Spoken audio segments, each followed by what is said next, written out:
Isa akong HCA o caregiver dito sa Alberta, Canada. Ang inspirasyon ko pagsimula sa aking hamon na to ay hindi lang para matulungan ang pamilya ko, kundi para maging inspirasyon din sa kapwa ko caregiver. Gusto ko ipakita na kahit sa mga simpleng bagay, may paraan para mabago ang buhay natin. Alam ko kung gaano kahirap at kadalasan nakakabigo ang trabaho natin bilang caregiver, pero gusto kong iparating sa iba na may mga pagkakataon pa rin para magtagumpay, magbago at mag-improve sa buhay para maabot pa ang ibang mga pangarap natin.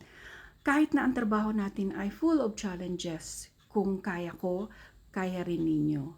Kaya sa bawat araw, gusto kong maging living proof na may posibilidad ang pagbabago at lahat tayo ay may kakayahang magtagumpay hindi lang para sa sarili natin, kundi para rin sa iba.